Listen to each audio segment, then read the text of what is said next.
On va parler de démolition à Vieux-Bourg-Abîme, donc une phase de démolition qui commence, qui s'inscrit dans un projet visant à réhabiliter le patrimoine et à améliorer le cadre de vie des habitants. Donc on voit un reportage de Charlie Dagonia qui nous marque le début de cette transformation. Alors aujourd'hui, je commence par dire que c'est un grand jour puisque je suis quand même issu de ces quartiers et j'ai l'honneur aujourd'hui de représenter le président Éric Jalton qui a une particularité en fait, qui a une attention justement très forte sur ce quartier puisqu'on a bien identifié que ça fait un petit moment que ces quartiers sont un petit peu, je dirais, partis en état de délabrement. On parle d'habitat indigne.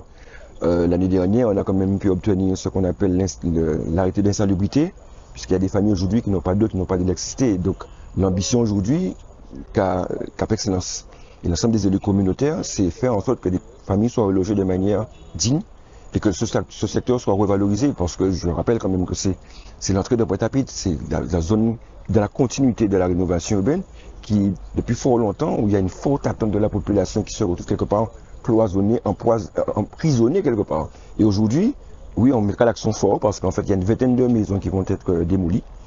On est pour cela accompagné justement de Terre Caraïbes qui a la maîtrise du foncier, mais c'est l'ensemble des élus communautaires. C'est aussi, je dirais, une opération qui est menée avec l'ANRU, avec l'État, avec la DIAL, parce qu'il fallait faire des opérations de proximité, aller voir la population, discuter avec elle. Et bon nombre de personnes aujourd'hui aspirent à ce que quelque part il y ait un vrai changement.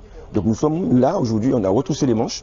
Donc on va passer à une phase beaucoup plus opérationnelle, c'est-à-dire aujourd'hui une vingtaine de démolitions pour un montant, si je ne me trompe, de 303 000 euros. Je pense que les habitants du quartier comprennent l'utilité et l'intérêt de notre démarche.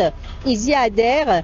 On a procédé à une première tranche de démolition et de nettoyage. Il ne s'agit pas simplement de démolir, mais de nettoyer les parcelles vides, de curer, de faire des travaux de curage importants, de manière à inscrire quand même déjà l'action de Cap Excellence et de Terre Caraïbes dans le paysage.